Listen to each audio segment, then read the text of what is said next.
Segala puji dan puja kehadirat Allah Subhanahu wa taala, juga salawat dan taslim kepada Nabi besar Muhammad sallallahu alaihi wa ala alihi wa sahbihi wasallam. Pertama-tama Bapak Ibu sekalian, kami ucapkan ahlan wa sahlan, selamat datang dan bertemu kembali setelah perjalanan Uhud bersama-sama, atau mungkin juga ada yang bawa keluarga yang belum sempat ikut. Kami sambut dan mohon maaf keterbatasan tempat, kita padat-padat seperti ini. Dan pada pertemuan perdana kita, kurang lebih hampir 1,5 bulan yang lalu, karena saya rencana akan buat insya Allah setiap bulannya, di hari Sabtu tinggal kami informasikan saja tanggal berapanya, karena harus sesuai dengan jadwal juga bolak-balik umroh. Kadang-kadang umroh di pekan pertama, kadang-kadang umroh di pekan kedua. Intinya setiap bulan kita usahakan ada reunian seperti ini untuk kembali mengecas iman kita bersama-sama tentunya, bukan hanya Bapak Ibu tapi saya sendiri juga, karena kami pada saat menyampaikan ceramah sebenarnya juga sedang menasihati diri sendiri. Maka Bapak Ibu pun akan mendapatkan nasihat itu, karena kita ingin menjalankan firman Allah Subhanahu wa taala, fadzakir fa inna dzikra tanfa'ul mu'minin. Saling memberikan peringatan, karena peringatan akan sangat bermanfaat bagi orang-orang beriman. Juga sabda Nabi SAW, ad-dinun nasihah, agama ini semua isinya nasihat.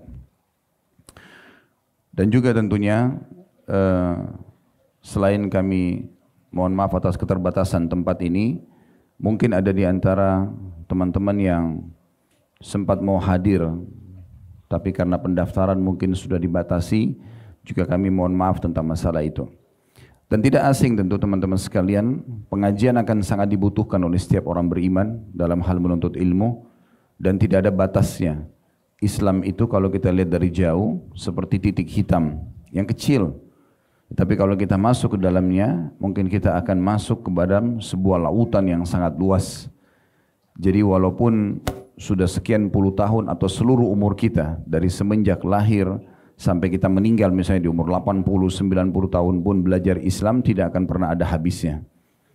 Bahkan yang sudah dipelajari pun dianjurkan agar selalu diulang-ulang untuk dikenang dan dipelajari, sehingga kita kembali termotivasi dan semangat untuk mengerjakan ibadah itu. Tidak ada tujuan lain tentunya dalam reunian kita ini kecuali memang ingin kembali membangun ukhuwah yang sudah terjalin semasa perjalanan umur ataupun haji kita, supaya tetap terjalin, dan juga untuk menuntut ilmu. Tinggal saya dan Bapak Ibu sekalian ikhlaskan niat, karena Nabi SAW bersabda, siapa yang keluar menuntut ilmu ikhlas karena Allah, dia akan mendapatkan pahala haji yang lengkap. Jadi insya Allah tidak akan sia-sia bagi teman-teman yang dari luar kota sudah mengumumkan waktunya, membayar tiket, ini mendapatkan pahala haji. Belum lagi sabda Nabi SAW, siapapun yang keluar menuntut ilmu, maka dia di jalan Allah, sama dengan orang berjihad, sampai dia kembali. Dan ulama menekankan bahwasanya menuntut ilmu itu jauh lebih afdal daripada jihad sendiri jalan Allah. Dan pena-pena serta tinta para ulama dalam menulis ilmu itu jauh lebih afdal daripada darahnya para syuhada. Jadi banyak orang tidak faham, seakan-akan jihad itu hanya fisik saja.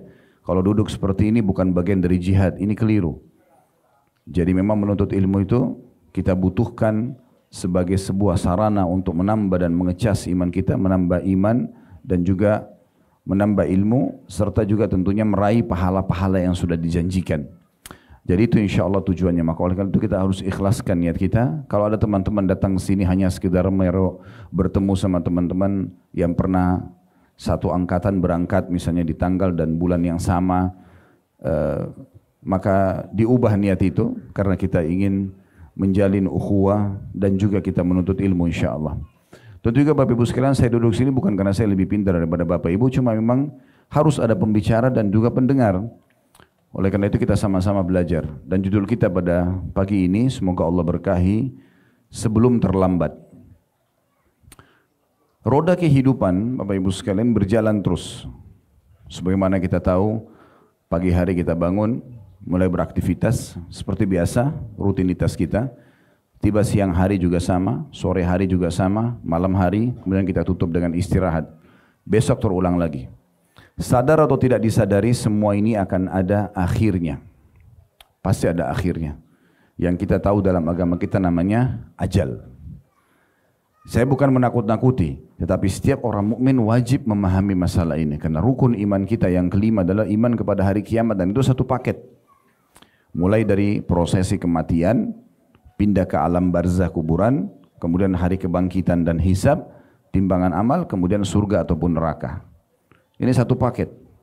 Maka kesehatan yang Allah berikan kepada kita sekarang, kesempatan, harta, ataupun apa yang berhubungan dengan urusan dunia ini hanya sebentar. Semua akan berlalu.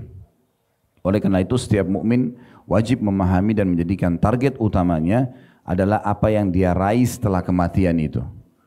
Kematian ini Bapak Ibu sekalian seperti sebuah pintu yang tidak mungkin tanpa pintu itu kita menuju kepada kehidupan abadi.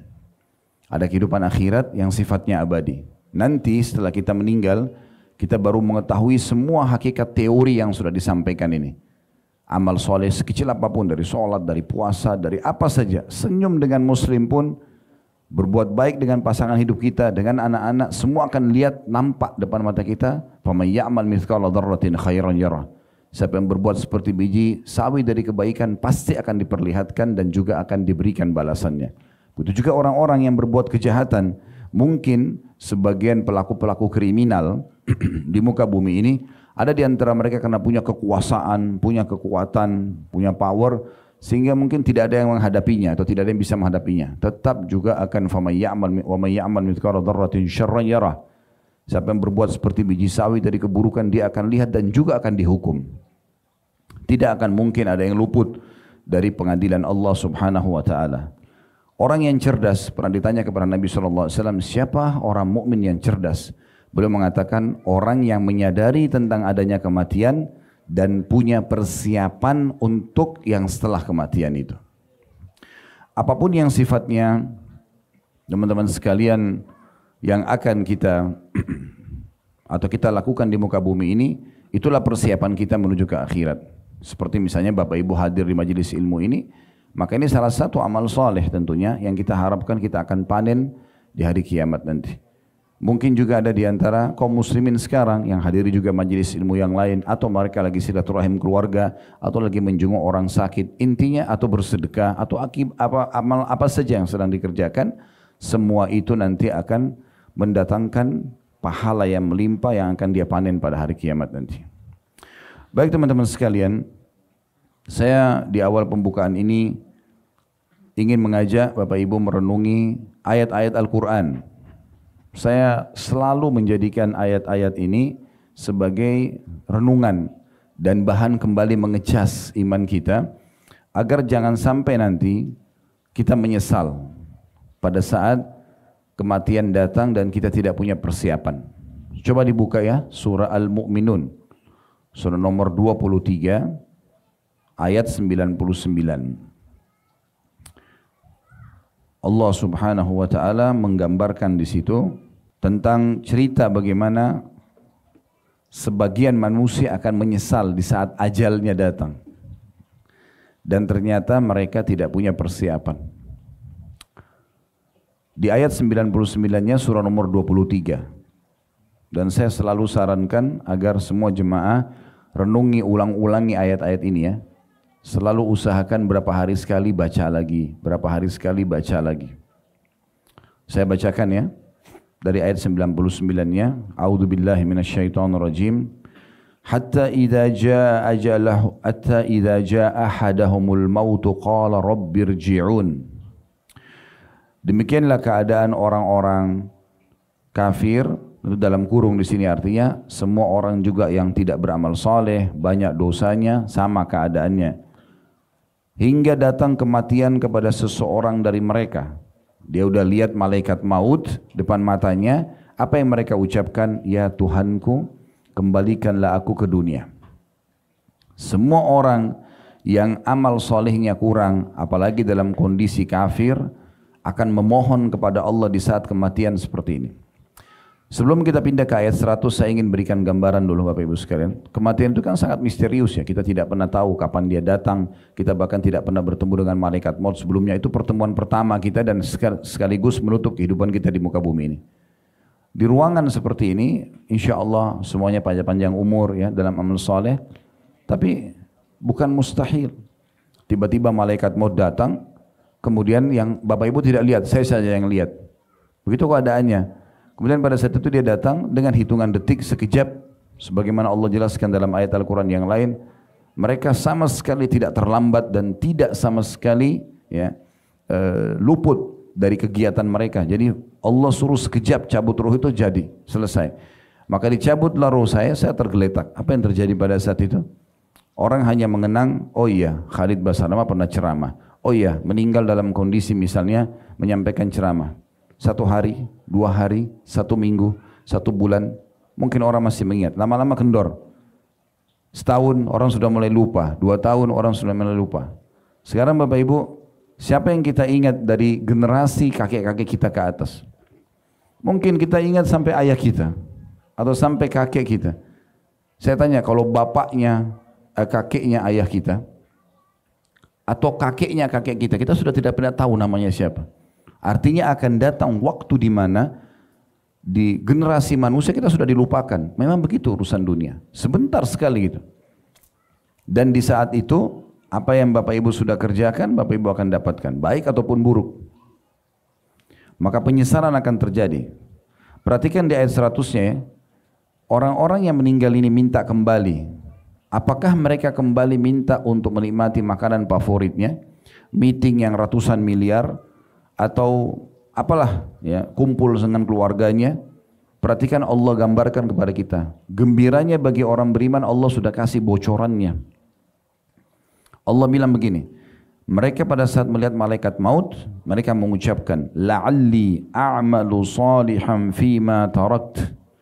Kalla innaha kalimatun huwa qailuha wa min waraihim barzakhun ila yaumi yub'atsun. Agar aku berbuat amal saleh terhadap apa yang telah aku tinggalkan. Jadi di saat mereka meninggal itu, mereka tidak minta lagi supaya kembali, saya mau makan dulu makanan kesukaan saya mau meeting dulu, saya mau biologis dulu sama pasangan, saya mau duduk sama anak-anak saya, enggak ada. Di saat itu, ucapannya cuma satu, agar aku bisa berbuat amal saleh yang dulu aku pernah tinggalkan. Oh pernah enggak sholat jamaah di masjid, oh pernah enggak sholat duha, oh pernah ada orang miskin minta atau kerabat saya enggak bantu, oh pernah kesempatan haji umrah tidak pergi, oh pernah majelis ilmu saya cuma abaikan, dan seterusnya. Itu yang dia sesali, itu yang dia berharap untuk kembali mengerjakannya. Lalu Allah bilang apa? Sekali-kali tidak, maksudnya tidak mungkin terjadi, karena malaikat maut sudah datang. Sebaik apapun orang itu pasti akan wafat pada saat itu. Sesungguhnya itu adalah perkataan yang diucapkan saja. Itu hanya permohonan, nggak akan mungkin dikabulkan sama Allah. Karena kalau malaikat sudah datang untuk mencabut roh, nggak mungkin kita bisa kembali.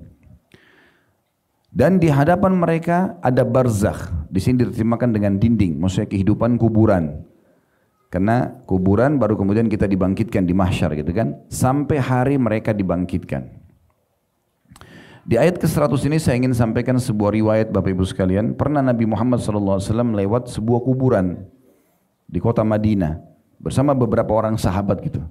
Lalu Nabi SAW berhenti sejenak lalu mengatakan, ketahuilah demi zat yang jiwaku dalam genggamannya, pemilik kuburan ini, ditunjuk oleh Nabi SAW, lebih mencintai 2 rakaat sholat sunnah yang kalian kerjakan daripada dunia dan seluruh isinya.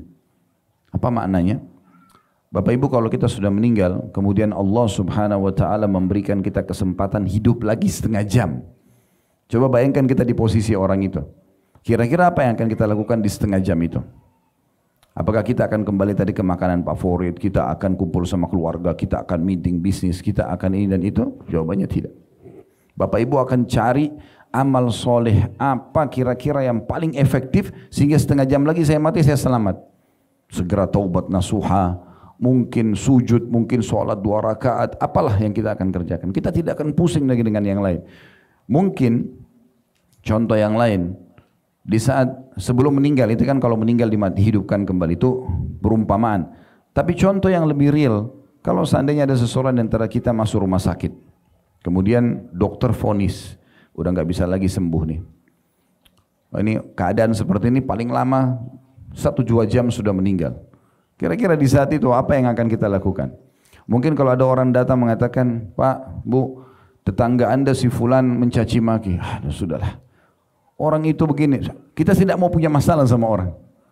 Walaupun kita punya hak tidak mau tuntut lagi. Bagaimana 1-2 jam ini kita isi dengan sesuatu yang terbaik. Yang kira-kira bisa membuat kita selamat. Sebenarnya Bapak Ibu sekalian, kita nggak perlu nunggu itu. Karena tanpa menunggu vonisan dokter, tanpa menunggu kita mati dulu baru diberikan kesempatan hidup setengah jam, sudah seharusnya begitu, karena ini hitungan detik. Saya pernah kasih perumpamaan, kalau teman-teman masih ingat pada saat kita lagi umroh, kalau kita ada taklim. Dan saya ulangi kembali sekarang untuk bahan renungan. Banyak orang berpikir Bapak Ibu sekalian, mereka akan meninggal di saat masuk rumah sakit, ruangan ICU, mungkin karena tabrakan yang sangat fatal misalnya. Padahal sebenarnya kalau kita lihat realita lapangan, berapa banyak ruangan ICU di rumah sakit? Hitungan jari, 1, 2, 3. Teman-teman dokter sini mungkin lebih tahu, tapi sedikit. Atau pertanyaan lebih lanjut, mana lebih banyak? Orang yang sedang berobat di rumah sakit, yang dirawat, yang mungkin orang berpikir dengan sakit mereka bisa lebih cepat meninggal, mana lebih banyak? Itu jumlahnya atau orang yang lula-lalang di depan rumah sakit? Tentu jawabannya yang lula-lalang kan? Karena banyak sekali orang lula-lalang. Berarti lebih banyak orang mati dalam kondisi sehat daripada orang sakit. Kenapa kita berpikir nanti saya sakit baru saya meninggal? Tidak, saudara. Ada orang tidur nggak bangun lagi. Kalau kita lihat di media, saya pernah lihat beberapa cuplikan untuk bahan renungan di YouTube, di Instagram ada, mati tiba-tiba misalnya. Ada orang lagi ngobrol sama temannya mati. Ada orang lagi duduk mati, gitu kan? Banyak. Ada juga orang angkat cuplikan-cuplikan orang yang husnul khatimah, ada lagi khutbah meninggal. Suaranya lantang, tiba-tiba berapa detik setelah itu jatuh, meninggal. Ada juga orang yang lagi mabuk, lagi buat maksiat di tempat maksiat, lagi gembira-gembira sama temannya jatuh, meninggal. Begitulah ajal kalau datang. Seketika gitu. Oleh karena itu hati-hati, kita yang harus menentukan jalan kita teman-teman sekalian. Tidak boleh kita lalai ini. Karena nanti apa yang sudah kita kerjakan di sini kita akan tuai nanti di sana, kita akan dapatkan di sana. Baik atau buruknya. Cuma kelebihannya kita harus syukuri poin ini. Allah Subhanahu wa taala memudahkan satu kata kunci yang luar biasa buat kita, yaitu taubat. Saya melihat taubat ini teman-teman bonus dari Allah yang luar biasa.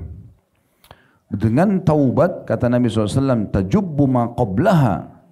Taubat akan membersihkan semua kesalahan yang lalu, dan itu juga hitungan detik. Asal orang mau saja. Sebesar apapun dosa yang pernah kita kerjakan, selama kita tutup dengan taubat nasuha, betul-betul kembali kepada Allah. Istighfar itu kan permohonan maaf kepada Allah. Seperti kalau kita buat salah sama orang, kita bilang maafin saya. Taubat itu ikrar, kalau saya tidak akan mengulanginya. Jadi kalau astaghfirullah wa atubu ilai, ya Allah maafin saya dan saya janji tidak akan ulangi. Nah gitu. Makanya ditambah dengan nasuha, maksudnya yang benar-benar tulus. Ini sebuah bonus yang Allah kasih teman-teman. Bayangkan kalau kita buat dosa, Allah nggak kasih pintu taubat. Nanti akan dipertemukan dengan amal soleh kita. Kalau ada orang 50 tahun buat dosa baru taubat, 50 tahun dia buat dosa, kemudian umur 51 dia meninggal, cuma 1 tahun dia buat amal soleh. Tentu akan lebih berat dosanya kan?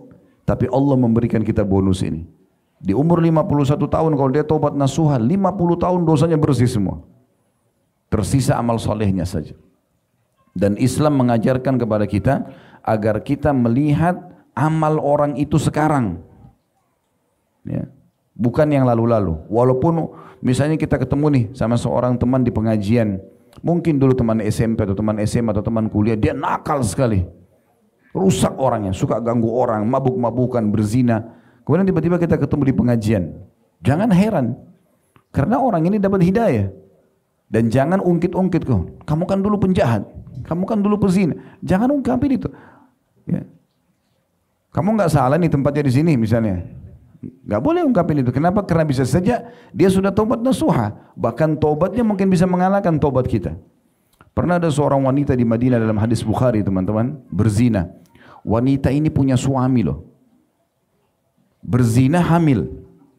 Dia ketakutan sekali buat dosa ini.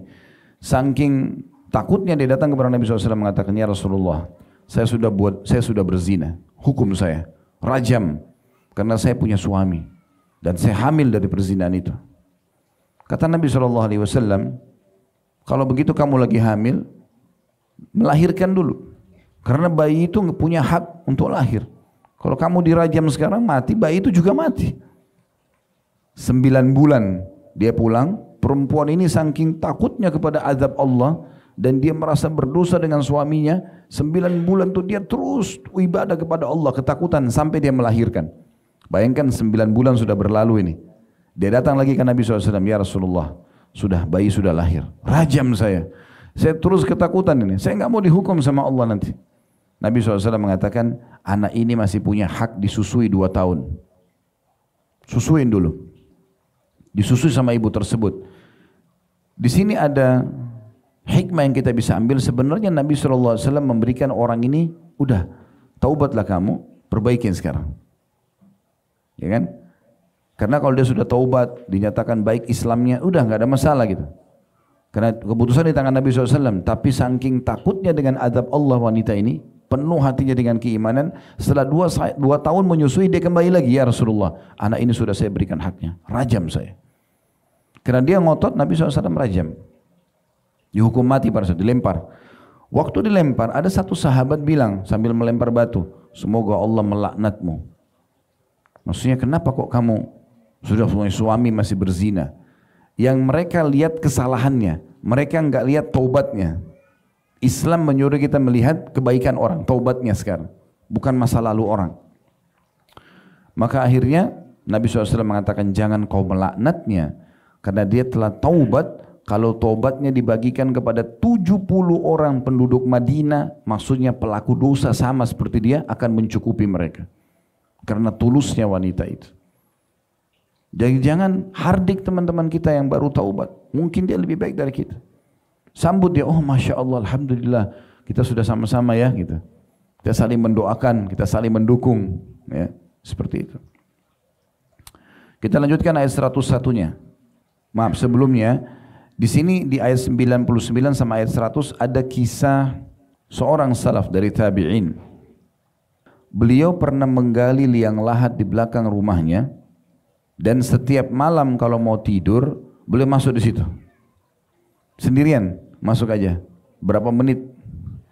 Lalu kemudian dia baca 2 ayat ini. Ayat 99 sama 100. Dia baca, Rabbi hatta idza jaa ahdul maut qala rabbi irji'un. Pada saat kematian datang kepada salah seorang antara mereka, maka dia akan berkata, ya Tuhanku, kembalikanlah aku. La'alli a'malu salihan fima taraktu. Semoga saja aku bisa mengerjakan amal soleh yang telah aku tinggalkan. Lalu dia nasihati dirinya sendiri. Ingat, beramallah, sadarlah sebelum tiba masa di mana kau tidak bisa beramal. Gara-gara muhasabah, introspeksi diri ini, akhirnya dia selalu beribadah sampai meninggal dunia. Ayat 101-nya, فَإِذَا نُفِخَ فِي الصُّورِ فَلَا أَنْسَابَ بَيْنَهُمْ يَوْمَئِذٍ وَلَا يَتَسَاءَلُونَ. Apabila sangkakala nanti ditiup pada hari kiamat, maka tidak ada lagi pertalian nasab di antara mereka pada hari itu, dan tidak ada pula mereka saling bertanya.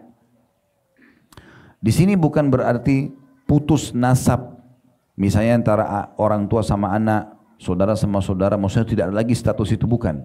Status masih ada.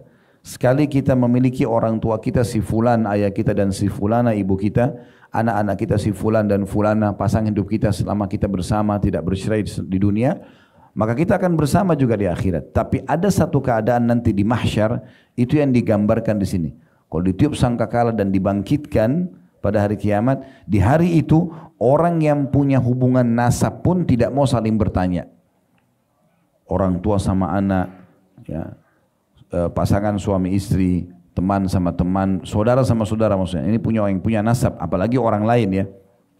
Dalam firman Allah yang lain kan, yauma yafirru mar'u min akhi, pada hari kiamat orang lari dari saudaranya, wa ummihi wa abi, dan ibunya juga ayahnya, wa sahibatihi wa bani, pasangan hidupnya dan juga keturunannya, likulli imri'in yauma idzin sya'nun yughni. pada hari itu orang masing-masing memikirkan dirinya bagaimana selamat. Nanti kita sebagai anak takut ketemu sama orang tua kita di mahsyar. Karena jangan sampai ada hak dia yang kita tidak berikan, dia tuntut kita. Ya Allah, ini anak saya dulu tidak berikan hak saya. Takutnya begitu. Begitu juga anak kepada orang tuanya, orang tua pada anaknya. Orang tua pun takut ketemu anaknya. Jangan sampai anak ini mengatakan, ya Allah, ini ayah saya atau ibu saya tidak memberikan hak saya misalnya. Atau pasangan suami istri. Atau saudara dengan saudaranya. Pada saat itu orang betul-betul ingin menyelamatkan dirinya, takut dituntut, tapi nasab tetap berjalan. Yang dimaksudnya adalah terputus, mereka sudah tidak lagi bermanfaat nasabnya di saat itu. Lalu 102-nya, ini kunci penyelamatan kita di hari kiamat. Faman thaqulat mawazinuhu faulaika humul muflihun. Sederhana, barang siapa yang berat timbangan kebaikannya, maka mereka itulah orang-orang yang dapat keberuntungan, keselamatan. Ini kata kuncinya. Amal soleh ini yang akan memberatkan amal kita hari kiamat, itu yang merupakan kata kunci kita selamat, itu dikerjakan di sini, di dunia ini, semasa Bapak Ibu masih punya umur. Gak bisa kita beramal nanti, gak bisa. Maka dalam sebuah athar disebutkan, hari ini di dunia, ya, amal tapi tidak ada hisab. Orang mau berbuat baik atau berbuat buruk, ya, sama. Yang berbuat baik atau berbuat buruk, dia pasti akan bebas. Orang mau sholat, orang mau hadir majelis ilmu seperti ini, orang mau puasa bebas. Orang juga mau berzina, orang mau membunuh bebas. Ya. Maksudnya dia bisa kerjakan, bahkan dia bisa mengatur sebuah strategi supaya dia tidak ditangkap misalnya. Tapi di akhirat gak bisa. Besok adalah hisab tanpa amal. Teman-teman sudah tahu belum, ada sebuah riwayat diriwayatkan Al-Baihaqi, seingat saya sanadnya hasan, bisa diterima, di mana Nabi SAW bersabda, ahli surga pun itu akan menyesali waktu-waktu mereka di dunia yang sempat mereka tidak isi dengan amal soleh. Ahli surga sudah masuk ke surga, sudah dapat istana, masih ada penyesalan mereka. Kenapa dulu di umur itu, di waktu itu, di hari itu, di tempat itu saya tidak lakukan ini dan itu? Kenapa di saat itu saya kerjakan dosa ini dan dosa itu? Kalau ada di antara kita di sini pernah punya kesempatan berzina, mencuri, menipu, melakukan kejahatan, kemudian terselamatkan, jangan justru disesali. Jangan justru bilang, oh coba dulu saya zina saja. Toh nanti sekarang saya tobat. Enggak, jangan begitu. Karena semua itu ada konsekuensinya. Iya kalau kita sempat tobat, kalau enggak, justru kita bersyukur karena kita bisa selamat tidak mengerjakannya. Dan kita sesali, selalu kita jadikan sebagai cambuk di saat ada sebuah amal soleh yang tidak sempat kita kerjakan. Ada sedikit tambahan informasi di sini teman-teman sekalian. Kalau dosa kita kerjakan, masih ada kata kunci taubat ya tadi. Bisa kita taubat, bisa dimaafkan. Cuma di amal soleh ini yang perlu kita renungi. Amal soleh itu sekali luput dari kita, maka tidak terulang. Contoh misal, tadi subuh ada orang yang ketiduran, tidak sholat subuh berjamaah di masjid. Anggap dia punya udzur, dia ketiduran. Tetapi dia tidak akan mungkin bisa memperbaiki itu selamanya. Tidak bisa, biar dia mohon-mohon sama Allah, ya Allah kembalikan waktu lagi ke subuh tadi 5 jam, 6 jam yang lalu, supaya saya bisa sholat berjamaah di masjid, sudah nggak bisa. Saya pernah punya pengalaman di sini, di Condet sini. Waktu itu waktu sholat berubah dari jam 12 sekian menjadi kurang dari jam 12. Subhanallah, saya sempat tidak ikuti itu, saya berpikir ngandalin dengerin azan. Rupanya mikrofon masjid dekat rumah rusak. Nggak dengar, ada tamu, ada seorang ikhwah datang ke rumah. Dan kami ngobrol. Saya patokannya jam 12 lewat pada saat itu. Kok jam 12 lewat belum azan? Akhi kita ke masjid aja. Saya boncengan motor sama dia. Pas tiba di masjid, imamnya sudah sujud rakaat pertama. Subhanallah, pada saat itu saya kaget dan saya besarkan permasalahan itu. Karena memang kita dianjurkan kalau kita luput dari amal soleh, kita harus besarkan dalam jiwa kita itu. Supaya kita merasa betul-betul ini sayang benar. Gitu. Maka saya berpikir subhanallah, saya bilang sambil jalan menuju ke saf untuk kejar imam di sujud yang keduanya, saya mengatakan dalam diri saya sendiri, subhanallah, saya bahkan tidak bisa mengatakan pada imam, imam kembali dong ke rakaat pertama, saya mau ikut dari takbiratul ihram supaya malaikat catat Di hari itu, di sholat duhur itu adalah saya ikut dari rakaat pertama di takbir pertama. Udah nggak bisa. Ya. Akan tercatat sampai hari kiamat Khalid ini luput sholat duhur rakaat pertama di waktu itu di tempat itu. Coba. Berapa banyak orang tidak hiraukan masalah azan, terdengar di telinganya. Ada orang miskin atau kerabatnya minta tolong, tidak mau dibantu dengan bisikan syaitan, negosiasi sama syaitan, itu masih kuat, itu masih mampu, itu masih... Bukan saatnya negosiasi, eksekusi. Pada saat orang minta, kasih. Urusan dia kalau dia bohong. Innamal a'malu binniyat, dia dibalas dengan niatnya, kita dibalas dengan niat kita. Kita niat sedekah, kita akan dapat. Dia niat menipu, dia akan dapat hukumannya. Gak usah khawatir soal itu. Jadi di sana penentuan amal kita untuk selamat, amal baiknya harus banyak. Kemudian 103-nya, ini kecelakaannya, ya, celakanya orang-orang di hari kiamat diceritakan juga, waman khaffat mawazinuhu faulaika alladziina khasiru anfusahum fi jahannam khalidun. Dan barang siapa yang ringan timbangan amalnya pada saat itu, amal solehnya ringan, amal dosanya lebih banyak, maka mereka itulah orang-orang yang merugikan diri mereka sendiri. Dia yang celakakan dirinya. Mereka kekal dalam neraka jahannam. Mulai 104 ayatnya sampai beberapa ayat ke depan, Allah gambarkan bagaimana bentuk siksaan dan penyesalan ahli neraka pada saat mereka masuk. Ya. Mungkin Bapak Ibu di ruangan seperti ini ada AC, ada lampu, sejuk, nyaman, ya. Kita nggak rasakan apa-apa. Tapi di saat kita berada di satu kondisi di mana kita sedang panas, diganggu oleh orang, disiksa, maka kita merasa tidak nyaman. Nah sebenarnya kondisi yang digambarkan sini bagaimana kalau orang dalam kondisi tersiksa itu. Ya. Allah menggambarkan kondisi mereka ahli neraka ini. Wa na'udzubillah, semoga kita semua diselamatkan dari api neraka ini. Allah mengatakan, ingat ini sudah 1400 tahun yang lalu turun ayatnya, akan terus ditilawakan orang beriman sampai hari kiamat. Talfahu wujuhahumun nar wa hum fiha kalihun. Muka mereka dibakar oleh api neraka dan mereka di dalam neraka itu dalam kondisi cacat. Ada sebuah riwayat menjelaskan dari Nabi SAW cacatnya seperti apa.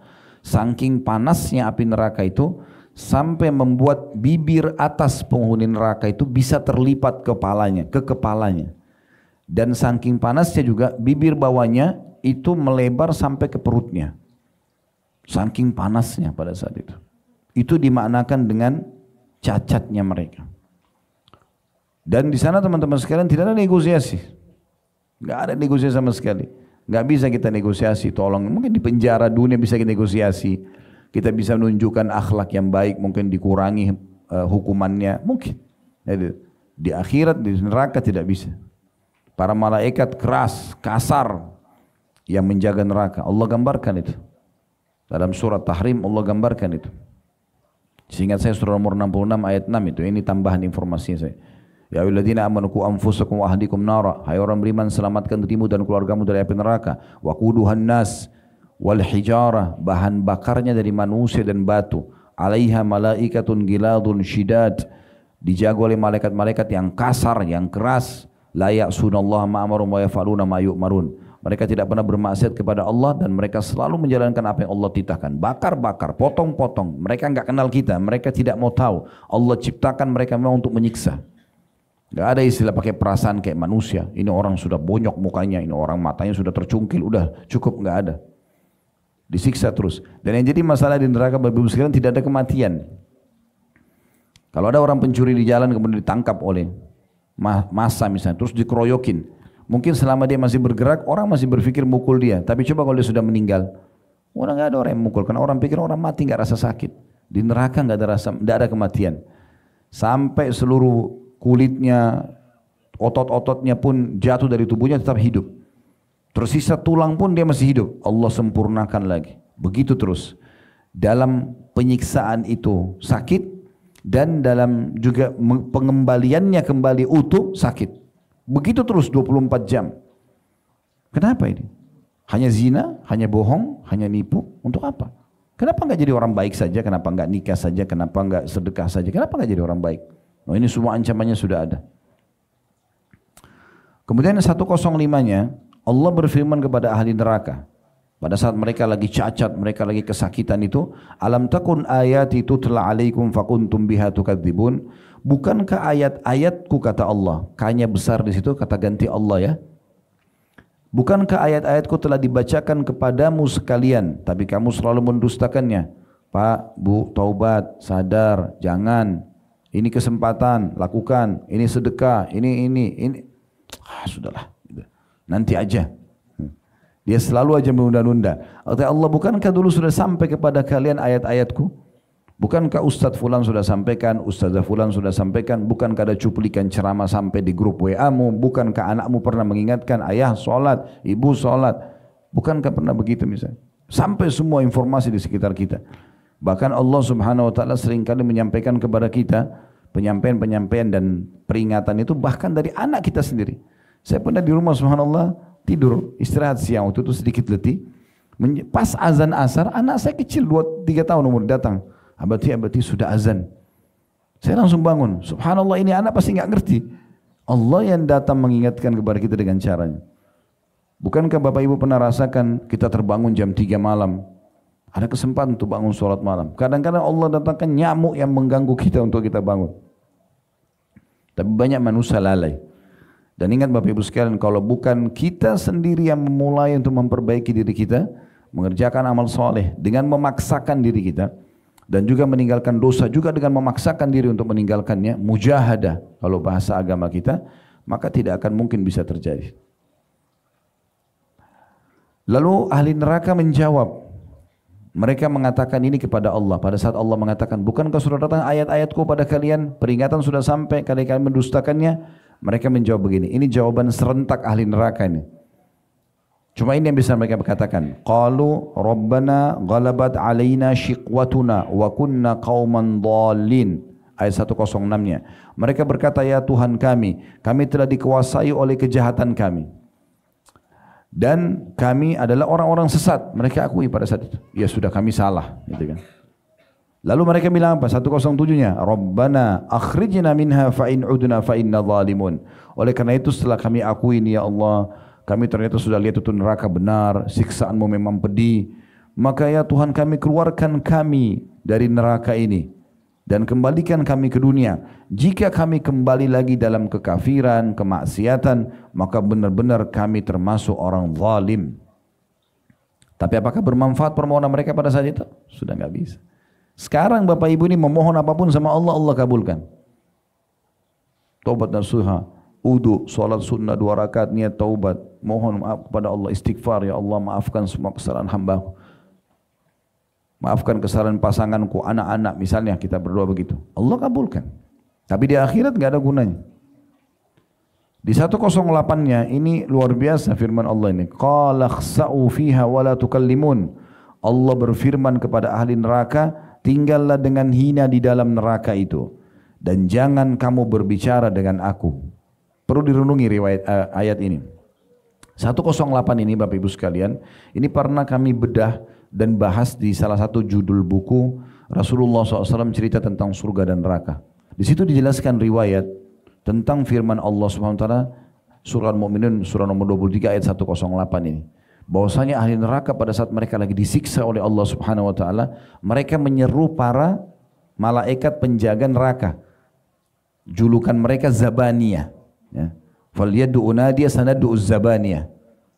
Kata Allah, silakan para penghuni neraka panggil saja, ya. Siapa yang mereka mau panggil? Kami akan memanggil juga Zabaniyah. Jadi dikatakan dalam riwayatnya, hadits ini diriwayatkan oleh At-Tabarani dan para perawinya sebagai hujjah dalam kitab As-Sahih, sebagaimana juga Al-Mundhiri meriwayatkan dalam kitab At-Targhib wa Tarhibnya jilid 6 halaman 265. Begini riwayatnya, renungi ya. Abdullah bin Amr radhiyallahu anhuma menuturkan, ahli neraka memanggil para malaikat penjaga neraka. Tapi para penjaga neraka tersebut, malaikat tidak memenuhi panggilan mereka selama 40 tahun.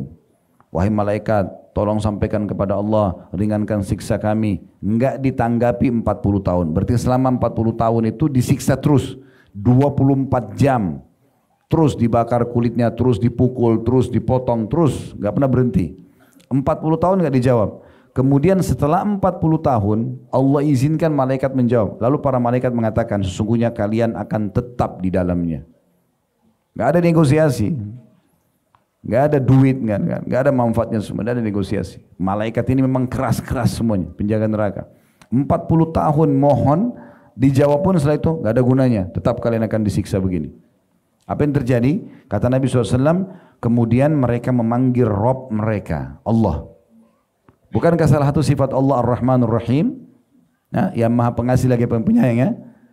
Sampai kata Nabi SAW, Allah menciptakan 100 rahmat. Satu rahmat Allah turunkan di bumi. Dan satu rahmat itu bagiannya adalah seorang sosok induk hewan yang pada saat anaknya jatuh, dia tidak menginjak dengan kakinya. Dan semua kasih sayang yang ada di antara kita ini di muka bumi itu cuma satu rahmat. Allah masih simpan 99 rahmat hari kiamat untuk diberikan kepada hambanya. Tapi orang kalau sudah masuk ke neraka, apalagi dalam kondisi kafir, ini keadaannya. Mereka akan panggil Tuhan mereka. Perhatikan teman-teman. Mereka mengatakan, Rabbana akhrijna minha fa'in udna fa'inna zalimun. Tadi dalam surah Al-Mu'minun ayat 107 yang kita baca sebelumnya. Artinya, ya Tuhan kami, ya Rabb kami, keluarkan kami dari neraka ini, kembalikan di dunia. Maka jika kami kembali juga pada kekafiran atau kemaksiatan, sungguhnya kami adalah orang-orang zalim. Lalu Allah menjawab di 108 yang baru kita baca ayatnya, qala khsa'u fiha wa la tukallimun. Allah mengatakan, tinggallah dengan hina di dalamnya dan jangan kamu berbicara dengan aku. Riwayatnya begini, kata Nabi SAW, kemudian kaum itu pun berputus asa. Tidak ada yang bisa dilakukan kecuali mengeluarkan nafas dan menariknya dengan merintih. Suara mereka menyerupai suara keledai. Mula-mulanya mengeluarkan nafas dan akhirnya menariknya dengan merintih.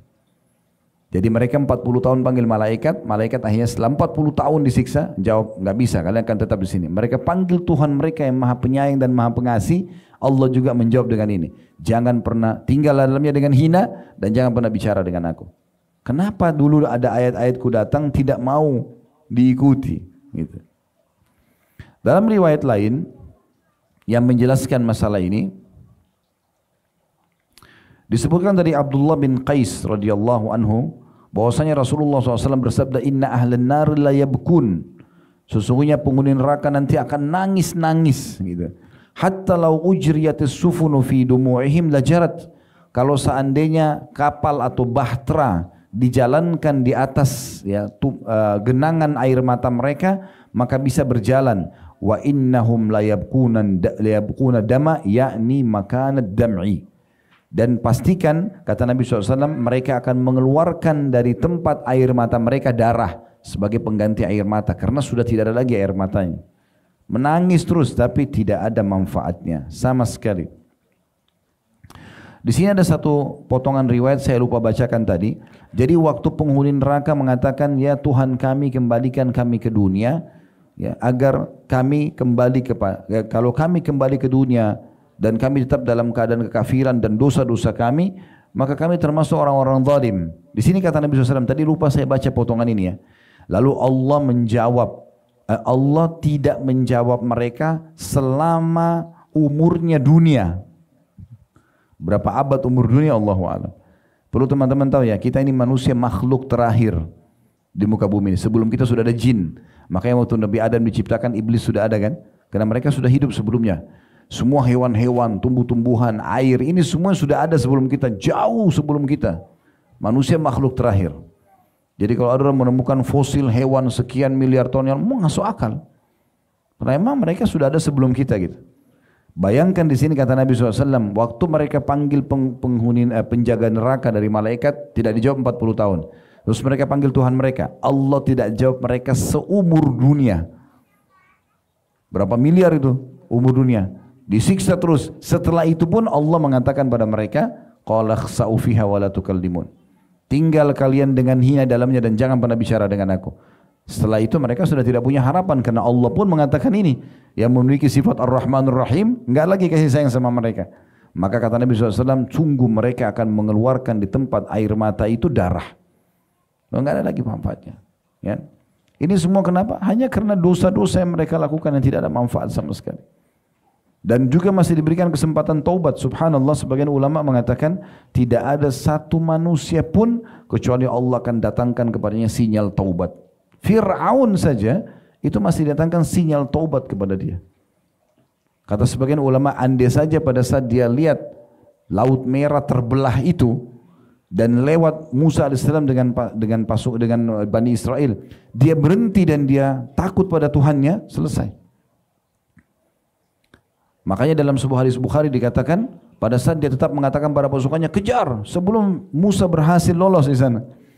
Pas air mulai menumpuk, ya, mulai Allah SWT jatuhkan kembali dan mulai menenggelamkan Fir'aun dan pasukannya. Di saat itu Fir'aun baru bilang, dia bilang, amantu billadzi amana bihi Banu Israel. Saya beriman kepada apa yang telah diimani oleh Banu Israel.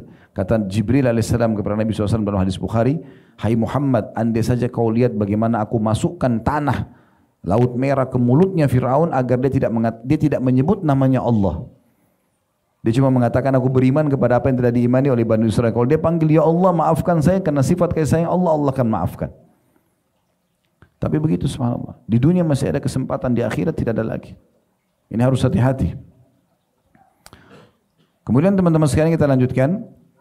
Di ayat 109-nya, innahu kana fariqum min ibadi yaquluna rabbana amanna faghfir lana warhamna wa anta khairur rahimin. Sesungguhnya dulu di dunia, Allah bilang pada ahli neraka itu, dulu di dunia ada dari hamba-hambaku berdoa, mereka mengatakan, dan semoga kita termasuk ini. Ini soalnya ahli-ahli yang baik ini ya, maksudnya ahli surga ini. Mereka mengatakan, ya Tuhan kami telah beriman, maka ampunilah kami dan berilah kami rahmat dan Engkau adalah pemberi rahmat yang paling baik. Namun kalian wahai ahli neraka, 110-nya, fattakhadtumuhum sikhriyan hatta ansaukum zikri wa kuntum minhum tadhakun. Lalu kamu menjadikan mereka buah ejekan. Kan kalau orang sudah mulai ikut taklim, mulai berubah, kan pasti berubah tuh. Bapak Ibu kalau ikut pengajian begini pasti ada efek, nggak mungkin tidak. Sebagaimana juga orang kalau masuk berlakukan maksiat, duduk kumpul-kumpul, mabuk-mabukan, ada efek. Efek mereka lebih jauh dari Allah. Kalau gini lebih dekat dengan Allah pasti. Kita akan merasa, oh iya ya, harusnya saya bertobat, harusnya saya beramal saleh. Rasain nggak? Ini efeknya dan jangan dihilangkan itu ya. Setelah bubar nanti jangan, itu kan tadi di pengajian. Enggak. Bawa pulang, jadikan bekal hidup. Allah berikan rahmat itu. Lalu apa yang terjadi? Biasa kadang-kadang itu sudah umum. Komunitas di sekitar kita akan olok-olok kadang-kadang. Allah ceritakan nih, lalu kamu menjadikan mereka hamba-hambaku yang suka berdoa, berada di jalan yang lurus, menjadikan mereka buah ejekan sehingga kesibukan kamu mengejek mereka menjadikan kamu lupa mengingat aku, kata Allah, dan kamu selalu menertawakan mereka. So alim, apalah bahasa-bahasa gitu. Udah biarin, tidak apa-apa.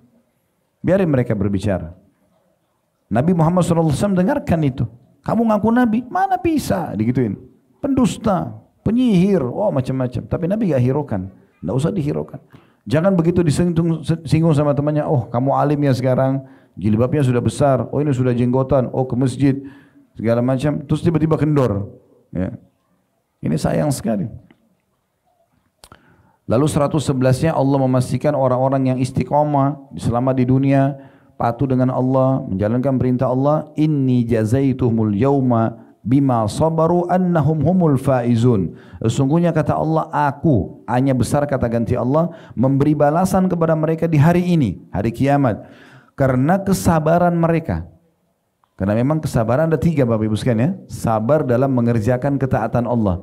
Dulu di majelis ilmu seperti ini, datang dari luar kota beli tiket, itu butuh kesabaran. Bangun sholat malam lagi ngantuk, pergi ke masjid di saat hujan dan gelap, ya, bersedekah di saat kita lagi butuh, membaca Quran padahal kita banyak kesibukan. Ini butuh kesabaran. Meninggalkan dosa juga butuh kesabaran. Pada saat godaan lagi datang dari lawan jenis, dari kesempatan untuk menipu, mengambil proyek yang haram, sabar, jangan diambil, nggak boleh. Dan yang ketiga, sabar dengan ujian harian, sakit, gangguan orang, segala macam. Ini 3 ini dalam sabar. Allah mengatakan, sesungguhnya aku memberi balasan kepada mereka di hari ini karena kesabaran mereka. Sesungguhnya mereka itulah orang-orang yang telah menang. Lalu Allah bertanya lagi pada ahli neraka. Ini pembicaraan antara Allah sama ahli neraka, masih ditanya sama Allah. Qala kam labithtum fil ardi adada sinin. Allah bertanya pada mereka, berapa tahunkah lamanya kamu tinggal di bumi? Yang sudah umur 70 tahun, 80 tahun, Allah tanya lagi, kamu dulu berapa lama hidup di dunia? Apa jawaban mereka? Allah sudah kasih bocorannya di 113. Qalu labithna yawman aw ba'da yawmin fas'alil 'adin. Mereka mengatakan kami tinggal di bumi sehari atau setengah hari saja. Maka tanyakan kepada orang-orang yang menghitung. Teman-teman pernah enggak ketemu sama misalnya di umur Anda sekarang yang sudah Masya Allah, Allah sudah sampaikan mungkin 40 tahun, 50 tahun, 60 tahun umurnya. Mungkin kita pernah ketemu sama teman kita yang SD gitu. Terus kita ngobrol sebentar sejenak, ingat dulu kita kayak kembali ke kejadian 40 tahun yang lalu gitu kan. Dan seperti baru kemarin terjadi. Nah itu yang akan terjadi nanti di hari kiamat. Oh hanya seperti cerita. Nanti antum kalau meninggal nih, Allah perlihatkan tuh dari awal jatuh dari rahim ibu, semua prosesi jalan dan sampai mati. Oh cuman ini doang nih, ternyata cuma begini. Jadi cuma sebentar sekali waktu itu. Beruntunglah orang yang memaksimalkan waktunya dengan amal soleh. Dan ingat, keputusan di tangan kita masing-masing. Saya enggak mungkin datang ke rumah Bapak Ibu, ketok masing-masing, Pak ayo sholat, Bu, enggak mungkin. Kami sampaikan begini sampai ke kuping Bapak Ibu sekalian, masuk ke hati, amalkan. Itu kuncinya. Jadi di tangan kita sendiri. Sebagaimana juga mau meninggalkan perbuatan dosa, keputusan di tangan kita, kita tinggalkan atau tidak. Kemudian Allah menjawab di 114, qala in labithtum illa qalila law annakum kuntum ta'lamun. Allah berfirman, kamu tidak tinggal di bumi melainkan sebentar saja kalau kamu sungguhnya mengetahui. Penutupannya di 115, Allah mengatakan afahasibtum annama khalaqnakum abathan wa annakum ilaina la turja'un. Maka apakah kamu mengira bahwasanya sungguhnya kami menciptakan kamu main-main saja? Lahir di muka bumi ini hanya untuk bercanda, habisin waktu, buat dosa, foya-foya, dan kalian tidak akan dikembalikan kepada kami? Tanda tanya. Enggak mungkin. Allah kasih mata, Allah kasih telinga, Allah kasih lisan. Ini semua untuk digunakan untuk ibadah. Teman-teman kalau kembali kepada surah Az-Zariyat, surah nomor 51 ayat 56, Allah jelaskan tujuan kita hidup. Az-Zariyat 51 sampai 56. Ini sudah selesai tadi Al-Mu'minun ya. Wa ma khalaqtul jinna wal insa illa liya'budun. Aku tidak ciptakan jin dan manusia kecuali untuk beribadah kepadaku. Jadi kalau Bapak Ibu tanya saya, Ustaz, memang saya diciptakan untuk sholat? Iya. Memang Bapak Ibu ada di sini untuk sholat? Memang saya untuk puasa? Iya. Untuk zakat? Iya. Bakti sama orang tua? Iya. Jenguk orang sakit? Iya. Sedekah? Iya. Haji umroh? Iya. Itu tujuan kita hidup. Enggak ada tujuan lain. Enggak boleh zina, enggak boleh bohong, enggak boleh nipu. Itu bukan tujuan hidup kita. Jadi jangan buka pintu untuk itu. Karena ini tujuan kita nih. Untuk mengabdi kepada Allah. Isi semua untuk itu. Makanya judul kita sebelum terlambat teman-teman sekalian. Hati-hati. Karena setelah Bapak Ibu pulang dari sini, Bapak Ibu sudah tahu oh teorinya, oh informasinya. Jangan sampai lalai lagi. Saling merangkul suami istri, orang tua sama anak, saling mengingatkan. Kemudian kita lihat surah Al-Munafikun, surah nomor 63. Ayat 9 sampai ayat 11. Saya bacakan ayat 9-nya. Ya ayyuhalladzina amanu la tulhikum amwalukum wala auladukum an dzikrillah wa man yaf'al dzalika faulaika humul khasirun. Hai orang beriman, janganlah hartamu dan anak-anakmu melalaikan kamu dari mengingat Allah. Jangan karena meeting ya, kemudian lupa sholat lewat. Jangan karena anak-anak ya, bermain sama mereka kita enggak sholat misalnya ya. Ajak mereka untuk ibadah. Barang siapa yang berbuat demikian, hartanya atau anak-anaknya membuat dalil dalam ibadah, maka mereka itulah orang-orang yang merugi. Saya ingin memberikan tambahan informasi tentang anak-anak ini ya. Bapak Ibu sekalian, anak-anak sini Masya Allah ada yang ikut. Anak-anak ini adalah titipan Allah Subhanahu Wa Taala untuk kita yang membentuk dia, bukan dia yang membentuk kita. Begini maksudnya. Saya sering kasih contoh di pengajian, tapi saya ingatkan kembali. Ada banyak suami istri, mungkin suaminya 35 tahun, istrinya 30 tahun misalnya, anaknya masuk SD. Mereka diskusilah untuk masukkan anaknya ke satu sekolah SD. Begitu masuk ke SD, misalnya ada 2 SD nih, SDA dan SDB. Anggaplah dindingnya yang A berwarna coklat, dindingnya yang B berwarna biru, misal contoh. Ini contoh saja bangunannya. Dia masuklah suami istri lalu berbicara dengan para pengurus di sekolah itu. Mereka dapatkan informasi tentang kurikulumnya, biayanya. Dia juga tahu jarak antara sekolah itu dengan rumah. Nanti kalau anak ini diantar, gitu kan? Uniknya, Setelah mereka tahu nih, mereka datang kepada anaknya yang 7 tahun lalu bertanya, nak, sekolah mana yang kamu mau? Anak ini kebetulan suka warna biru, yang ini aja ayah. Lalu kedua orang tua ini ikut sama anaknya. Hah? Anak ini ngerti apa? Gak ngerti kurikulum, gak ngerti biaya, gak ngerti jarak. Kenapa anak yang ditanya?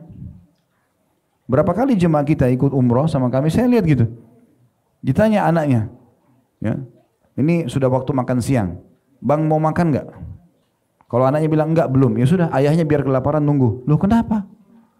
Kenapa nggak aja dia? Ayo nak, ayah mau makan ikut. Biasakan anak dari kecil ikutin apa yang kita mau. Bentuk dia, jangan kita yang dibentuk. Ya. Orang tua yang sukses itu orang tua yang menjadikan anak dia seperti yang dia mau. Kalau ada seorang anak laki-laki ayahnya jalan pakai baju seperti apa, dia ikutin ayahnya, itu berhasil dia. Atau seorang ibu, dia duduk di sebelahnya anak gadisnya persis seperti ibunya, kayak orang kembar, pakaiannya, duduknya, ini berarti berhasil dia. Karena dia bentuk anaknya seperti yang dia mau. Sayangnya kadang-kadang orang-orang yang di alam maksiat ini yang berhasil buat anaknya begitu. Ada pelacur berhasil buat anaknya jadi pelacur. Kenapa enggak kita? Jangan sampai anak-anak ini melalaikan kita. Tunduk. Ada bahkan orang tua yang datang pernah ngeluh sama saya, Ustaz, bagaimana hukumnya anak saya suka marah sama saya, bahkan mukul saya. Loh, subhanallah. Bagaimana bisa ini terbalik dunia ini? Anda yang punya hak untuk membendik dia, kenapa dibiarkan dari awal memukul? Bahkan kalau perlu tidak boleh mengangkat suara depan orang tua. Ya. Saya pernah bilang, kalau ibu-ibu misalnya mau masak makanan di rumah, kalau dia mau ajak diskusi paling suaminya cukup, ya bu ya, suami saja. Misalnya mau makan apa besok, oh ya terserah mau masak apa saja. Oke, ibu masak saja. Enggak usah tanya anak masih kecil, nak mau makan apa? Karena kalau tanya anak ini dia bilang, ibu saya mau ayam goreng. Oke, nanti besok ibu buatin ya. Ini anggap kasusnya, pas besok ibunya lupa masak ayam goreng. Anak ini datang di meja makan, bu mana ayam goreng saya? Oh ibu lupa. Apa anak itu bilang? Ah ibu ini. Boleh nggak bilang ah pada ibu? Hah? Nggak boleh kan? Karena Allah bilang dalam surat Isra, wala taqul lahuma uffin. Jangan ucapkan kalimat ah pada orang tua. Kita sudah mulai didik mereka itu. Ah ibu ini. Anda sebagai ayahnya janji, nak nanti ayah akan beli ini ya. Ayah lupa. Ah ayah ini. Kenapa dibiasakan ini? Yang saya lakukan pola di rumah saya, Bapak Ibu sekalian, saya sudah sama istri saya juga. Kalau masak, masak saja. Taruh. Setelah ada rezeki, ada makanan, bilang sama anak, ayo nak makan ini rezeki, baca bismillah, kita syukuri. Selesai. Jadi kita biasakan mereka di rumah itu makan apa yang ada. Pakaian saya belikan mereka tinggal pakai dan bukan mereka yang milih. Ya. Memang sudah begitu karena memang anak-anak ini harus seperti yang kita inginkan. Nanti kalau ibu dan bapak berhasil didik seperti ini, percaya sama saya Bapak Ibu sekalian, sampai mereka mau nikah pun tanya, ayah, ibu bagaimana sarannya? Mau kuliah pun terserah ayah dan ibu. Kita mau nikah karena perempuan saya, waktu perempuan kita, nak ayah mau nikah sama ini. Ya nggak apa-apa ya, terserah ayah saya. Masih begitu mereka. Karena dari kecil kita biasakan patuh. Bukan mereka yang atur kita, itu penting. Karena mereka nggak ngerti. Mainan yang kita belikan, makanan yang kita siapkan, sekolah yang kita pilihkan, itu semua kita yang tentukan. Supaya tidak melalaikan. Ini Allah sudah ingatkan. Sama juga dengan pendapatan. Yang paling efektif kalau kita bisa punya pendapatan, kita yang mengaturnya. Gitu kan? Bagaimana supaya kita bisa mengatur? Supaya pendapatan itu tidak, pekerjaan itu tidak mengatur kita. Nah, itu penting. Kecuali memang pekerjaan tersebut tidak mengganggu ibadah kita ya. Berapa banyak orang muslim yang mengeluh sama kami, datang dan mengeluh mengatakan, Ustaz, saya kerja di perusahaan, sholat Jumat aja nggak bisa. Mengeluh begitu. Ini waktu ajwad kami masih di Kalibata, belum pindah ke sini. Setiap sholat, di sini Bapak Ibu akan dengar speaker azan nih. 10 menit kita tidak akan terima orderan. Dia sudah bilang semua break harus sholat. Ibu-ibu, tamu perempuan kita arahkan ke lantai 2 sini, laki-laki ke musola. Gitu kan. Setiap waktu itu masih di Kalibata, kita masih, karena di mall masih pakai orindor, kemudian diturunkan ditulis, kami sedang sholat itu. Ada beberapa pegawai kami datang mengatakan gini, Ustaz, ada teman-teman di sebelah ini pada nanya, pegawai-pegawai muslim yang ada kerja di sebelah, tapi yang pemiliknya orang non-muslim. Situ bisa sholat 5 waktu ya? Oh di sini bukan cuma bisa sholat, kami disuruh sholat, disuruh tutup. Kalau nggak sholat, oh enak bener ya. Kalau di tempat saya kerja, jangankan sholat 5 waktu, sholat Jumat nggak boleh. Perempuan pakai jilbab suruh buka, coba.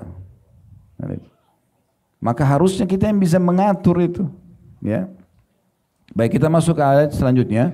Dua ayat terakhir 10 dan 11. Wa anfiqu mimma razaqnakum min qabli an ya'ti ahadakumul maut fa yaqula rabbi laula akhartani ila ajalin qaribin fa asaddaqa wa akun minas salihin. Dan belanjakan segera, sedekahkan segera sebagian dari apa yang telah kami berikan kepadamu sebelum datang kematian kepada salah seorang di antara kamu. Nah, ini mirip tadi ya, ayat Al-Mu'minun. Jadi pada saat mati penyesalan Allah gambarkan di sini. Apa penyesalannya? Pada saat datang kematian kepada salah dari kalian, lalu dia berkata, ya Robku, mengapa engkau tidak menangguhkan kematianku sampai waktu yang dekat, beberapa detik aja? Untuk apa?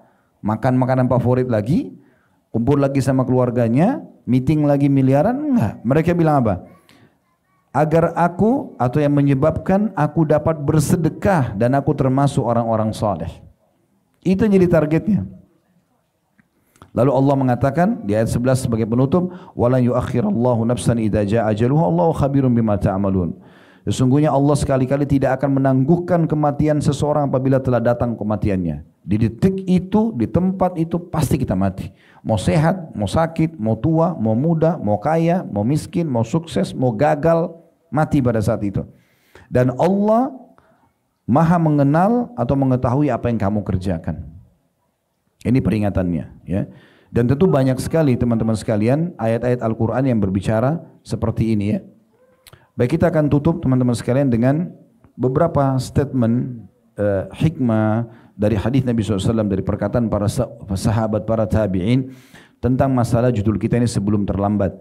Dan setelah itu insya Allah kalau masih ada waktu kita akan buka sesi tanya jawab. Kita masih ada sekitar 20 sampai 25 menit kurang lebih menuju ke waktu duhur, ya. Jadi ada perkataan Ibnu Umar radhiyallahu anhuma yang mengingatkan kepada kita, kun fid dunya ka'anna, ada sabda Nabi sallallahu alaihi wasallam, ya, waktu Nabi pernah pegang pundaknya Abdullah bin Umar lalu berkata kalimat ini, kun fid dunya ka'annaka gharibun aw 'abiru sabil. Hiduplah di dunia ini seakan-akan kamu seperti orang asing dan seperti seorang pengembara. Maksudnya tidak menjadikan dunia sebagai target utama. Dunia kita tunggangi untuk mendapatkan yang terbaik di akhirat, ya. Teman-teman kalau baca kisah tentang Abu Bakar, Uthman bin Affan, Abdurrahman bin Auf, Sa'ad bin Ubadah, Talha bin Ubaidillah, sahabat-sahabat yang kaya-kaya, milionernya pada saat itu, ya. Itu pada saat mereka meninggal, gudang harta mereka penuh sekali. Sampai kalau dihitung itu bisa puluhan miliar. Istri dan anaknya mendapatkan masing-masing karena banyaknya harta yang ditinggal. Pertanyaannya, apakah harta itu hasil tabungan mereka? Demi Allah bukan, teman-teman. Hasil sedekahnya. Jadi bukan berarti selama hidup 30, 40, 50 tahun itu mereka nabung jadi gudangnya penuh, bukan. Jadi setiap hari sedekah, terus datang lagi besoknya. Sedekah lagi, datang lagi besoknya. Jadi selama di dunia mereka terpenuhi, pada saat meninggalkan harta yang banyak karena sedekahnya. Bukan karena tabungannya. Jadi mereka tidak berpikir masalah tabungan. Mereka berpikir bagaimana seperti dalam surah Al-Munafikun segera menyedekahkan harta-harta mereka. Dan ini teori agama jelas, cuma kadang-kadang syaitan membuat kita khawatir. Kemudian Ibnu Umar menimpali hadis ini yang kata Nabi SAW sambil pegang pundaknya, jadilah kau di dunia seperti orang asing atau seorang pengembara saja. Maka beliau menyampaikan setelah itu kepada orang-orang yang jadi muridnya, idza amsayta fala tantadhirus sabah. Kalau kau masih hidup tiba sampai sore hari, jangan tunggu pagi. Belum tentu kamu hidup. Wa idza asbahta wala tantadhirul masa. Kalau kau tiba pagi hari jangan tunggu sampai sore.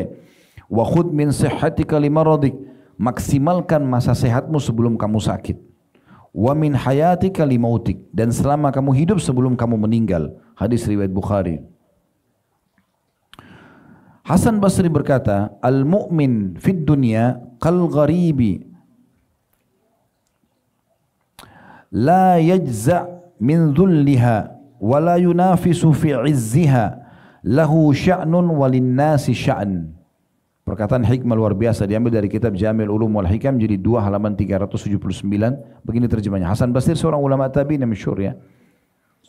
Seorang mukmin di dunia seperti orang asing. Tetap dia berpakaian, tetap dia makan, tetap berprestasi, tapi bukan target utamanya. Tidak pernah gelisah terhadap orang-orang yang mendapatkan dunia. Dia tidak masuk dalam persaingan yang membuat si fulan itu begini terus diikutin, ya. Tidak pernah saling berlomba dengan penggila dunia. Penggila dunia memiliki urusan sendiri, sementara orang asing mukmin ini juga punya urusan sendiri untuk kembali ke kampung akhirat. Atau boleh mengatakan orang asing yang ingin kembali ke kampung akhirat juga punya urusan sendiri. Ya. Jangan di sini teman-teman difahami, oh kalau begitu kita nggak boleh bekerja, Ustaz. Tidak. Orang mukmin bisa memiliki status, ya, ijazah formal tertinggi sampai profesor kalau perlu, nggak masalah. Anda bisa menjadi orang paling kaya, ya, memiliki kendaraan, rumah yang terbaik, nggak masalah. Yang penting halal dan jangan mubazir. Dan itu bukan menjadi target utama. Ya, ada orang kadang-kadang pecinta dunia itu begini. Kalau dia mau makan di satu restoran, dia pergi, terus tidak dapat makanannya, kehabisan. Itu sudah jadi bahan pembicaraan 1 bulan barangkali. Karena luar biasa dia cintanya dengan dunia itu. Dia mau beli satu merek baju, nggak dapat. Oh, luar biasa, menjadi bahan cerita seperti sudah satu penyesalan seumur hidup. Ini pecinta dunia. Orang mukmin tidak seperti itu. Ada, dia nikmati. Tidak ada, ya sudah. Biasa aja. Ada makanan ini, ya makan. Tidak ada makanan itu, makan yang lain. Ya kan? Kan semuanya cuma di ujung lidah itu kan. Mau makanan apapun di ujung lidah sebenarnya. Di ujung lidah kita bisa bedain. Oh, ini sambal, ini nasi, ini kerupuk. Kita bisa bedain. Tapi kalau sudah masuk seperti jari kita ke tenggorokan, mana kita bisa bedain mana sambal, mana ayam, mana kerupuk. Tidak ada. Selesai. Jadi jangan sampai itu membuat kita berlebihan. Biasa aja. Ya. Atau As-Salimi berkata dalam doanya, Allahumma arham fid dunya gurbati. Ya Allah, rahmatilah keasinganku di dunia. Maksudnya buat aku selalu rindu akhirat nih. Dan di dunia ini selalu terpenuhi. Keterasingan ini bukan berarti merasa ketakutan, tidak. Tapi miliki dunia tapi tidak menjadi target. Warham fil qabri wahsyati. Dan juga rahmati kesedihanku nanti di kuburan. Maksudnya jangan sampai aku disiksa di kuburan. Warham mauqifi gadan baina yadik. Dan juga rahmatilah pada saat aku berdiri di hadapanmu kelak nanti di hari kiamat. Kemudian Yahya bin Mu'adz Ar-Razi juga berkata, ad-dunya khamrus syaitan. Dunia ini adalah khamarnya syaitan.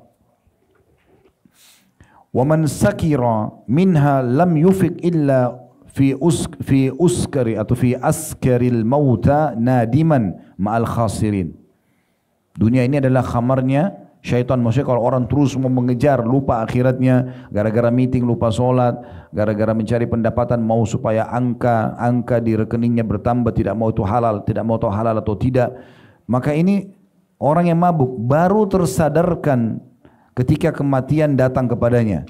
Dan pada saat itu dia akan menyesal bersama dengan orang-orang yang rugi. Sebagai penutup, ada seseorang yang datang kepada Fudail bin Iyad.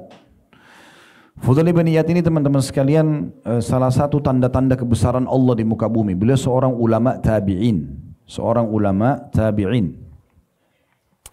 Fudail bin Iyad ini dulu perampok jalanan. Setiap kali orang mau lewat di lokasi dia, ketakutan pasti. Karena Fudail bunuh, ambil hartanya. Dan Fudail ini sendirian, tidak punya pasukan. Berani sekali, kuat sekali fisiknya. Dan orang ketakutan di wilayah Irak pada saat itu. Subhanallah, satu waktu taubat. Dia mau mencuri di rumah satu orang. Orang itu rupanya lagi sholat malam. Kemudian dia baca potongan ayat, Alam ya'ni alladhina amanu an takhsha qulubuhum li dzikrillah wa ma nazala minal haqq. Belum tibakah saatnya, ya, Allah mengatakan bagi orang-orang beriman hatinya lunak dan tunduk kepada Allah. Dia tersentuh dengan itu, dia turun dari tembok rumah itu, dia bingung mau kemana ini. Kemudian dia masuk ke masjid, ada satu masjid. Waktu itu kan belum ada penerangan kayak kita sekarang, orang masih pakai obor gitu. Waktu muazzinnya datang mau azan subuh, nyalain obor mau azan subuh, tiba-tiba dia lihat ada orang di depan mihrab. Begitu dia dekat Fudail bin Iyad, dia ketakutan. Keluar dari masjid. Begitu keluar, dia nunggu di luar. Jemaah yang lain mau sholat datang semua. Ada apa? Kenapa enggak azan? Kenapa enggak nyalain obor? Ada. Fudail bin Iyad, penjahat besarin. Suka bunuh orang, rampok orang. Mereka semua jadi takut sampai sholat subuh tertunda sebentar pada saat itu. Akhirnya ada yang memberanikan diri masuk. Masuk saja, ini kan di rumah Allah, enggak masalah. Kita lihat kenapa dia. Begitu mereka mendekat, mereka temukan Fudail lagi menangis. Karena ada apa dengan Abu Fudail? Dia bilang, saya sudah taubat kepada Allah. Mereka nggak percaya awalnya, tapi akhirnya dipandu wudu, kemudian diajarin sholat. Saking tulusnya dia bertaubat teman-teman, sampai Fudail bin Iyad menjadi salah satu ulama muslimin. Dulunya perampok. Dia bersahabat dekat dengan seorang ulama tabi'in lain bernama Abdullah bin Mubarak. Abdullah bin Mubarak ini orang soleh, dari kecil sudah hafal Quran. Belum 10 tahun sudah hafal Quran dan tumbuh di keluarga yang memang ulama lah. Memang dia jadi dai. Itu menjadi sahabat dekatnya. Dia mengatakan apa? Sesungguhnya Fudail bin Iyad adalah tanda-tanda kebesaran Allah. Asal orang mau taubat, bisa kembali seperti dia.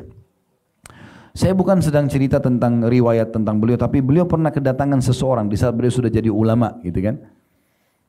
Orang itu kebetulan duduk di sebelahnya lalu ditanya, karena sudah tua, umurnya sudah 60 tahun. Iya, Fudail bin Iyad tanya, "Kam atat alaik?" Berapa umurmu sekarang? Orang itu duduk di sebelahnya, umurnya sudah 60 tahun. Orang itu mengatakan sittuna sanah, 60 tahun. Fudail mengatakan, fa anta mundu sittina sana tasiru ila rabbika yushiku an tabluga. Kalau begitu kamu sudah 60 tahun jalan menuju Tuhanmu dan sebentar lagi kau akan tiba. Orang itu kaget. Dengan nasihat lalu dia mengatakan, inna lillahi wa inna ilaihi raji'un. Kami milik Allah, kami akan kembali kepada Allah. Ini kalimat istirja ya. Dianjurkan dalam agama diucapkan bukan hanya pada saat kematian. Semua permasalahan hidup kita ucapkan istirja. Bilang inna lillahi wa inna ilaihi raji'un. Sebagian salaf kakinya aja kesentuh batu inna lillahi wa inna raji'un. Karena dianggap itu peringatan dari Allah. Sungguhnya segala sesuatu milik Allah dan kami akan kembali kepada Allah. Maka Fudail bertanya, ata'rifu tafsirah? Kau tahu enggak makna kalimat yang kau ucapkan itu? Istirja itu, inna lillahi wa inna ilaihi raji'un. Orang itu mengatakan, iya, tapi kalau mau jelasin silakan. Maka Fudail mengatakan, ana lillahi abdun wa ilaihi raja'. Arti dari perkataanmu tadi itu kami milik Allah, kami akan kembali kepada Allah. Sesungguhnya aku adalah hamba Allah dan akan kembali kepadanya. Itu makna istirja. Ya. Faman alima annahu lillahi abdun, siapa yang sadari bahwasanya dia adalah hamba Allah, wa annahu ilaihi raji', dan dia pasti akan kembali kepadanya, karena kalimat istirja kan itu. Inna lillahi, kami milik Allah, wa inna ilaihi raji'un, kami akan kembali kepada Allah. Falya'lam annahu mauquf, maka dia harus tahu nanti dia akan dibangkitkan. Wa man 'alima annahu mauquf, dan siapa tahu yang akan dibangkitkan, falya'lam annahu mas'ul, dia harus sadar kalau dia akan diminta pertanggungjawaban. Wa man 'alima annahu mas'ul sayu'id lis-su'ali jawaba. Dan siapa yang menyadari kalau dia akan ditanya, maka pasti dia akan mempersiapkan jawaban untuk pertanyaan tersebut. Orang itu lalu bertanya lagi, mengatakan, famal hilah? Kalau gitu apa solusinya sekarang? Seakan-akan orang ini mengatakan, saya sekarang takut nih, jangan sampai nanti saya disiksa gitu. Ya. Maka dia mengatakan, Fudail mengatakan, yasirah, mudah sebenarnya. Orang itu bilang lagi, mahia, apa itu, dengan semangat dia kejar untuk dengar jawabannya. Maka kata Fudail, tuhsinu fima baqiya yukfar laka ma madha. Perbaiki sisa umurmu sekarang yang Allah kasih, ya, maka akan dimaafkan kesalahanmu yang lalu. Fa innaka in asa'ta fima baqi, karena kalau sisa umur ini juga masih kau pakai berbuat dosa, ukhitta bima madha wa bima baqi. Engkau akan dihukum dengan yang sudah lalu dan juga yang akan datang. Nah, ini wasiat yang sangat luar biasa tentang masalah bagaimana kita segera sadar dan kembali ke jalan Allah SWT. Tentu kita tidak perlu nunggu teman-teman sekalian 60 tahun baru kita sadari. Tapi setiap saat kita bisa meninggal sebagaimana sudah kami bahasakan tadi, maka harus hati-hati. Sekali lagi teman-teman, ini bukan menakut-nakuti, tapi ini bagian daripada agama Islam. Dan dengan kita punya rasa takut kepada Allah SWT, maka semua akan lebih terkontrol tentunya. Ya, sehingga kita hanya fokus kepada apa tujuan kita diciptakan dan kita hanya akan nikmati apa yang dibolehkan, serta kita akan meninggalkan apa yang dilarang, dan maksimalkanlah sisa-sisa hari kita ke depan dengan amal soleh. Semoga Allah memudahkan saya mengamalkan, pertama kali bukan cuma mengucapkan, dan juga memudahkan Bapak Ibu insyaAllah untuk mengamalkan itu. Kalau ada benar dari Allah, kalau ada salah dari saya mohon dimaafkan. Subhanakallahumma bihamdika asyhadu an la ilaha illa anta astaghfiruka wa atubu